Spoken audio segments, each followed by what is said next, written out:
नमस्कार दोस्तों, कहानी सोनाक्षी की है।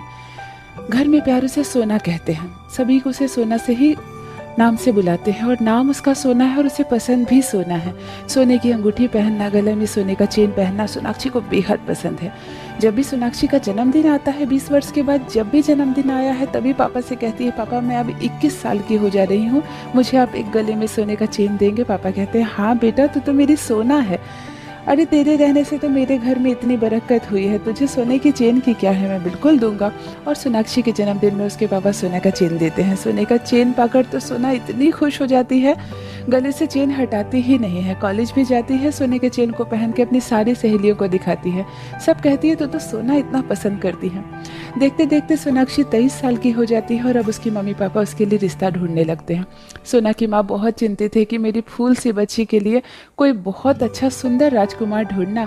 सोनाक्षी के पापा कहते हैं, हाँ, सोनाक्षी का एक छोटा भाई भी है जो अभी बहुत छोटा है, बस 10th का एग्जाम ही दिया है और अब कॉलेज में दाखिला करवाएगा, इसीलिए रिश्ता तो वो नहीं ढूंढ सकता। सोनाक्षी के पिता पर ही सारी जिम्मेवारियां हैं अपनी बेटी के लिए दूल्हा ढूंढने को।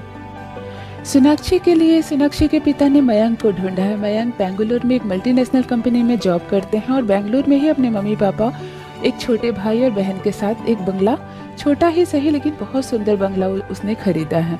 मयंक के लिए सोनाक्षी का रिश्ता आता है तो मयंक के घर वाले सोनाक्षी को फोटो देख के ही पसंद कर लेते हैं। सोनाक्षी देखने में बेहद खूबसूरत है और कम उम्र की भी है। मयंक भी चाहता है कि मैं कोई मॉडर्न ख्यालात की, बिल्कुल वेस्टर्न वेयर पहनने वाली मॉडर्न लड़की से शादी करूं। सोनाक्षी बिल्कुल फिट बैठती है उसकी पसंद पर। देखते ही देखते मयंक और सोनाक्षी की शादी हो जाती है। मयंक और सोनाक्षी की शादी तो बहुत ही राजी खुशी होती है। एंगेजमेंट के बाद दोनों मोबाइल पर थोड़ा बहुत बात भी किए हैं, लेकिन तालमेल बैठ नहीं पा रहा है। सोनाक्षी को घर में बहुत अनकंफर्टेबल लगता है। एक देवर है, एक ननद है, सास है, ससुर है और एक दादी सास है, यानी मयंक की दादी भी अभी जिंदा है। मयंक की दादी अक्सर कहती है कि बेटा सर पर आंचल रखना, सर पर आंचल जब तक बड़े सामने होते हैं जरूर आंचल रखना, आंचल रखने से घर वालों की इज्जत करना कहा जाता है। सोनाक्षी को बेहद अनकंफर्टेबल महसूस होता है, लेकिन वो अपने पापा मम्मी के बारे में सोचती है कि मैं यहाँ कोई भी बदतमीजी करूँगी, बात नहीं मानूंगी तो मेरे मम्मी पापा के बारे में ये लोग क्या सोचेंगे। यही सोचकर बस एडजस्ट कर कर सोनाक्षी रह पा रही है।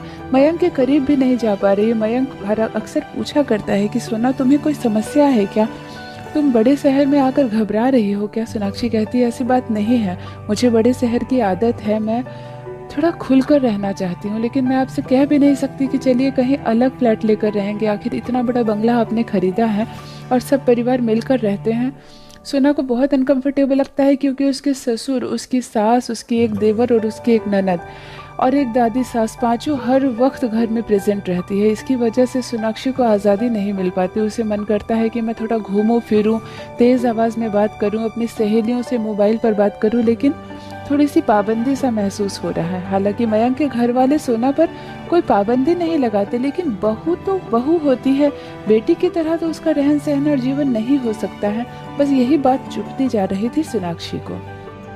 धीरे धीरे मयंक की माँ समझने लगी कि सोना यहाँ बहुत अनकंफर्टेबल महसूस करती है, वो बस संकोचित है। एक दिन सोनाक्षी को अपने पास बिठाती है और कहती है, बेटा तुम्हें कोई भी चीज़ की ज़रूरत हो, ये तुम्हारा अपना घर है, अगर तुम्हें पर्दे धोने का मन हो तो तुम मुझसे पूछे बिना कोई भी पर्दा उतार कर धो देना, ये तुम्हारा घर है। घर की सफाई करना, अपने मर्जी का खाना बनाना, हम सबसे बात करना, अपने दिल का हाल मयंक से कहना, मुझसे कहना, ये सब तुम शुरू कर दो। तुम जितनी जल्दी इस घर को अपना लोगी तुम्हें अच्छा लगेगा।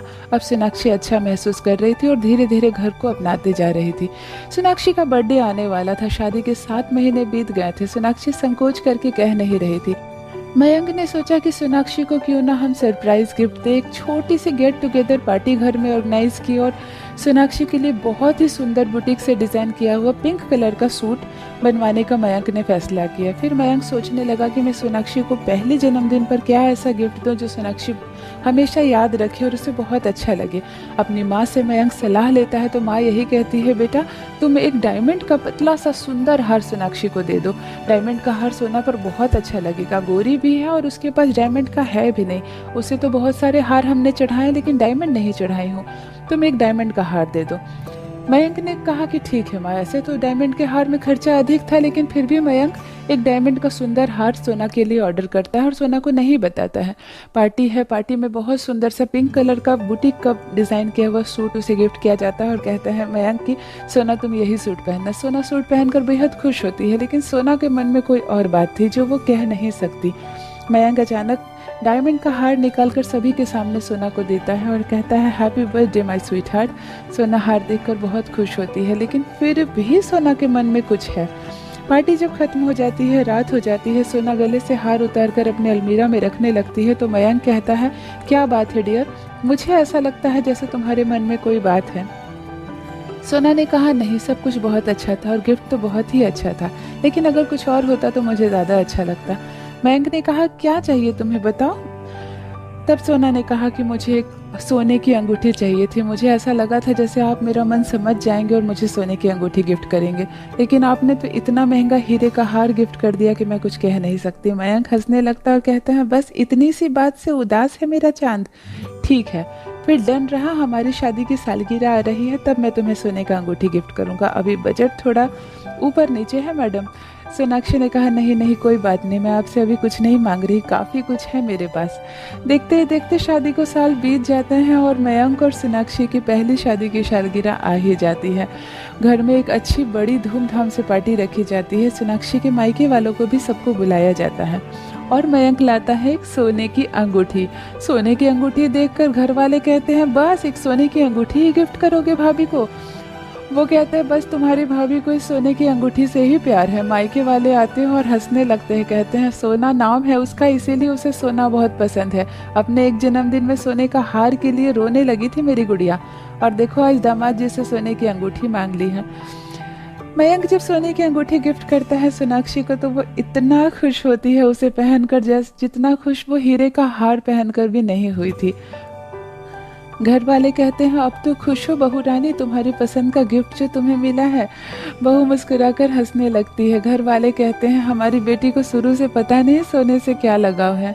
मयंक मन ही मन मुस्कुराता है और सोना की तरफ देखकर कहता है फिर जो दूरी बनाकर रखी हो मुझसे वो दूरी तो अब खत्म होगी ना मैडम। सोनाक्षी कहती है अब जो चाहिएगा आप सो होगा, क्योंकि मेरी पसंद की चीज़ें जो मिल गई हैं। इस तरह सोनाक्षी और मयंक में काफ़ी अच्छी गहरी दोस्ती भी हो जाती है और अब सोनाक्षी बहुत खुलकर अपने घर में रहने लगती है और सबके साथ अपना सा व्यवहार करने लगती है। सोने की अंगूठी से पति का प्यार मिलना तो शुरू हो गया, लेकिन सोनाक्षी अब अपने तरफ से भी भरपूर कोशिश कर रही है कि वो अपने पूरे परिवार को तुरंत से अपना ले, जैसे वो मायके वालों के साथ मिलकर रहती थी। मयंक भी खुश हो जाता है और कहता है मुझे मालूम नहीं थी एक सोने की अंगूठी से हम दोनों इतना करीब आ जाएंगे। सोनाक्षी कहती है ये पति का प्यार है पति देव जो सोने की अंगूठी से शुरू होती है। ये थी दोस्तों एक सोने की अंगूठी और पति के प्यार की छोटी सी कहानी। आशा करती हूँ कहानी आपको अच्छी लगी होगी। मेरी कहानियाँ पसंद आए तो चैनल को सब्सक्राइब ज़रूर कीजिए। बने रहिए मेरे साथ। धन्यवाद।